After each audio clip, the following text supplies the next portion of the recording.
Salutations, peuple de Dieu, au nom de Jésus-Christ, notre Seigneur. Ne manquez pas à vous abonner sur Maranatha School of Ministry sur YouTube pour recevoir toutes nos leçons bibliques destinées aux serviteurs et servantes de Dieu à travers les 5 continents. L'intitulé de ce jour portera sur le socle du royaume de Dieu. Nous introduisons donc cette matière en disant que tout royaume est composé d'un roi et de ses sujets. Le royaume est doté de principes de gouvernance pour le bien-être de tous. C'est ainsi que Paul déclare dans la lettre aux Colossiens, au chapitre 1er, le 12e verset, il dit « Rendez grâce au Père qui vous a rendu capable d'avoir part à l'héritage des saints dans la lumière. Il nous a délivrés de la puissance des ténèbres et nous a transportés dans le royaume des fils de son amour, en qui nous avons la rédemption et la rémission des péchés. » Cet énoncé nous montre sans ambiguïté que quand tu reçois Christ comme ton Seigneur et Sauveur personnel, dans les premiers fondements, tu changes de royaume. Tu es transporté du royaume des ténèbres au royaume des fils. Pour ce faire, tu as besoin de la connaissance de Dieu pour le renouvellement de l'intelligence. C'est pour cette raison que Jésus dit, vous connaîtrez la vérité et la vérité vous affranchira. Le verbe s'affranchir est tiré du grec eliotero, signifie rendre libre. Donc pour connaître la vérité, il faut étudier la parole de Dieu, apprendre ce qu'est la vérité. Dans le deuxième fondement, eh bien ici, ce sont les responsabilités qui sont définies. Selon 1 Corinthiens chapitre 3, le verset 6, Paul déclare, « J'ai planté, Apollos a arrosé, mais Dieu a fait croître. » En sorte que ce n'est pas celui qui plante qui est quelque chose, ni celui qui arrose, mais celui qui fait croître. L'accent est donc mis ici à celui qui fait croître. Celui qui plante et celui qui arrose sont égaux, et chacun recevra sa propre récompense selon son travail. Car nous sommes ouvriers avec Dieu, et vous êtes le champ de Dieu, l'édifice de Dieu. Dans ce deuxième fondement, l'homme a la responsabilité d'accomplir sa mission, c'est-à-dire de travailler donc, de planter et d'arroser. Nous comprenons que l'on n'est pas venu dans le royaume de Dieu pour croiser les mains et s'asseoir, mais pour se mettre au travail. La responsabilité de l'homme est donc de planter pour les uns et d'arroser pour les autres. La responsabilité de Dieu est de faire croître. En faisant ta part des responsabilités, tu deviens partenaire avec Dieu, comme le souligne le verset 9.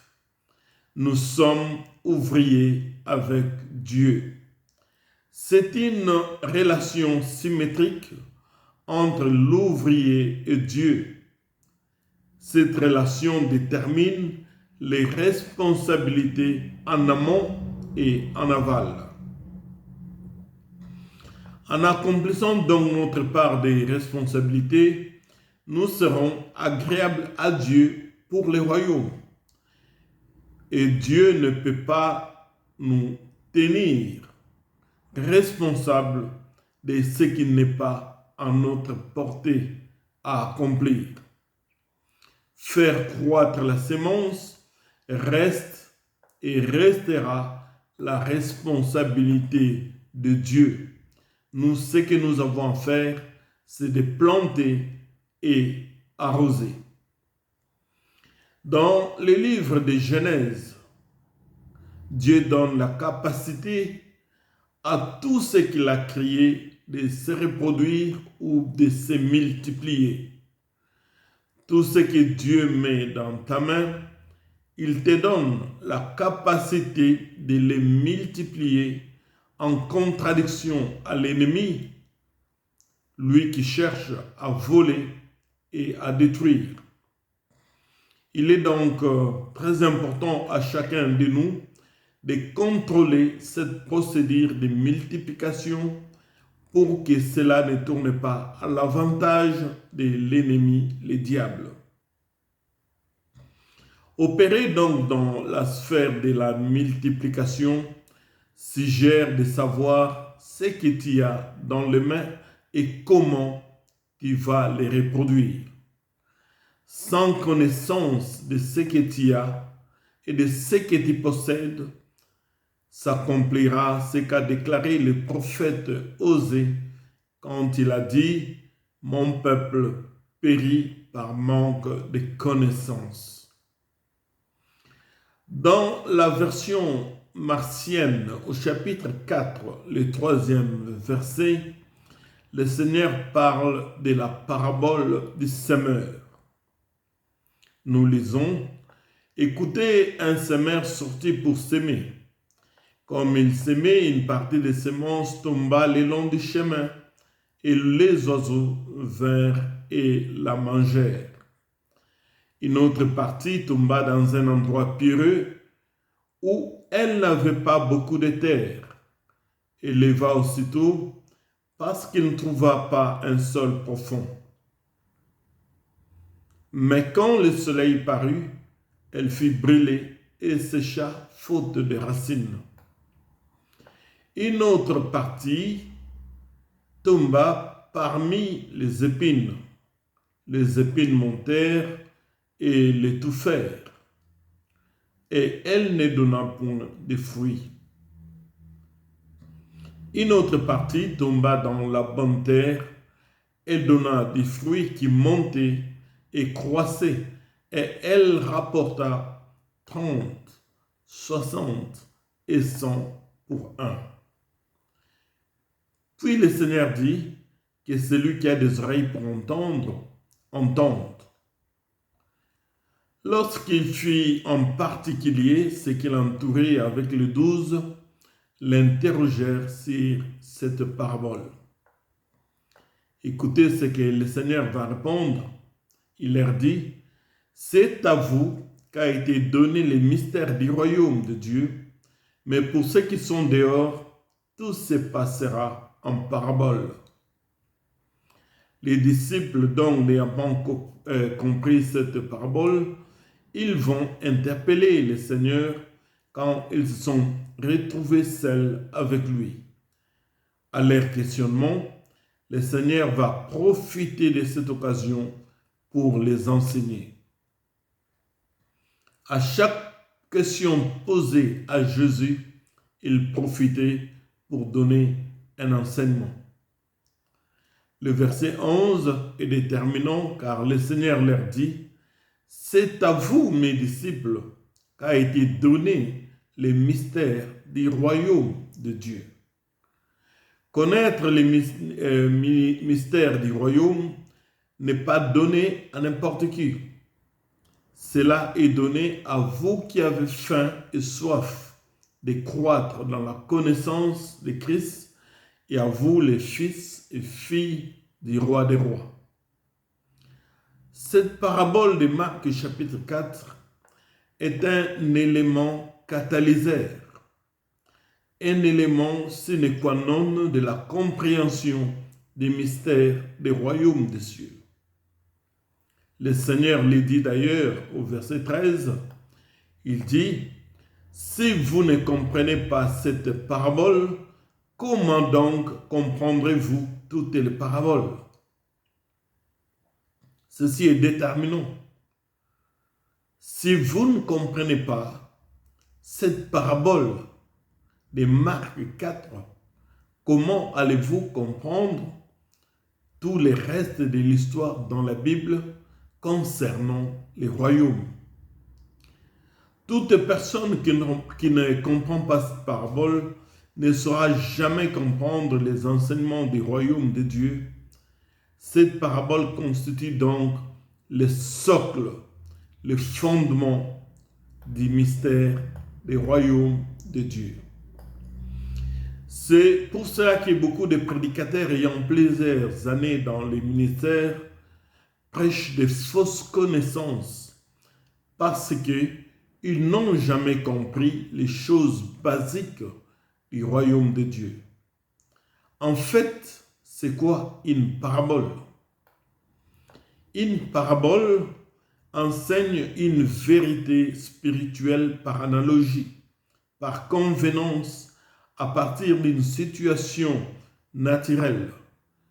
Une parabole est une histoire terrestre avec une signification céleste.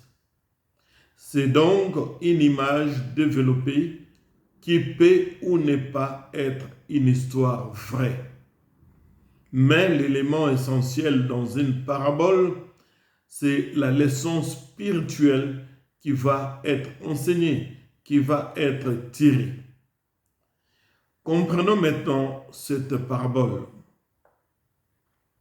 Le verset 14 dit, « Le semeur sème la parole. Donc, vous avez la sémence qui est la parole de Dieu. Et cette parole a la capacité, mais aussi la capacité de reproduction dans le cœur. Quand vous les sémez dans un cœur assoiffé, elle va se reproduire. Cela revient à dire que lorsque vous plantez la parole et qu'elle est arrosée, alors Dieu va la faire germer et produire les fruits. Votre responsabilité se limite à planter seulement et arroser. C'est votre part de responsabilité. Ça ne sert donc à rien, comme nous le voyons aujourd'hui, d'aller vers chez des féticheurs, des marabouts ou des airs de bonnes aventures, pensant qu'ils peuvent faire quelque chose pour l'avancement du royaume. Faites votre part et les partenaires potentiels avec qui vous travaillez, le Dieu Tout-Puissant, il fera le reste. Choisissez de planter cette parole dans la bonne terre pour produire le fruit. Faites le premier pas et Dieu fera le second. Si vous donnez à Dieu la première place, il ne vous laissera jamais venir derrière. N'oubliez jamais cette maxime, entre l'œuf et la poule, c'est la poule qui vient en premier. Entre la plante et les grains, c'est la plante qui vient en premier, puis les produits ou les fruits de cet arbre viennent après. Donc les fruits viennent après. Et dans ce fruit, on trouvera les noyaux pour être de nouveau plantés. C'est donc le cycle de la reproduction. La sémence dans le royaume de Dieu est la parole de Dieu que chacun doit s'aimer pour faire avancer les royaumes pour le salut des âmes. Pour cette première partie, nous nous limitons ici étant donné que nous sommes disposés à parler pendant une dizaine de minutes et nous allons clôturer la prochaine fois. Nous allons donc avancer. Mais j'aimerais vous présenter mon livre ou Jana, les filles des ruelles de Kin Malebo. Vous pouvez les trouver sur Internet, sur Google, en tapant juste les titres Ujana et filles des ruelles de Kin Malebo. Et dans ces bouquins, je suis en train de défendre toutes ces filles qui doivent travailler durement dans la prostitution, surtout dans nos pays africains, des filles de 12 ans, de 14 ans, de 15 ans, qui passent la nuit dehors, se prostituer pour pouvoir manger un morceau de pain.